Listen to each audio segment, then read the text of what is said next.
Turning our house into a haunted Victorian house, part 2. I'm going to be making the sitting area into a parlor. And so I bought a faux fireplace mantle surround. It is currently white, and that is definitely not the vibe I'm going for. Victorian interiors had a lot of darker woods. So I busted out some espresso colored spray paint. Let that dry for a few hours and then brought it inside to put together. Turned out pretty good for a cheap Amazon purchase. I'm gonna have my husband build a large base for it to stand on top of, and this is actually gonna go in place of our buffet. Don't pay attention to this, it's such a mess. But fireplace is gonna go here with the big base for our parlor. Okay, we have a lot of white walls in our house, and like I said, I do not have the funds to redo all of our walls.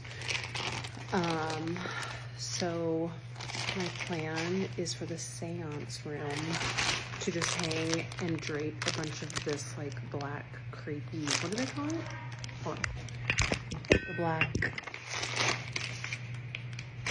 spider web creepy looking stuff all over the wall, and hopefully it'll darken the room too. So I'm gonna hang that. Also for decorating, these little clear command hooks.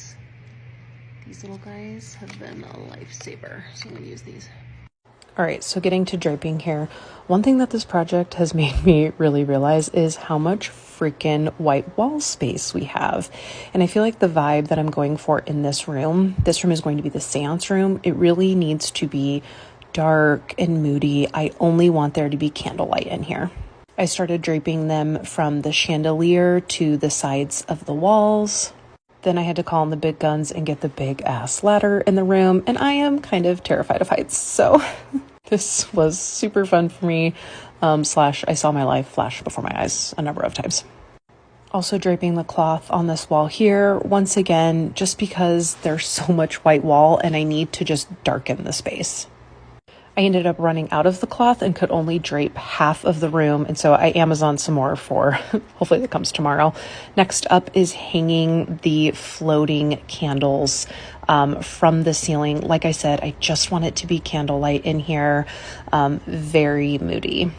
And this is where I ended for today. It's been a long day of work and then decorating. So anyway, hang in there for part 3.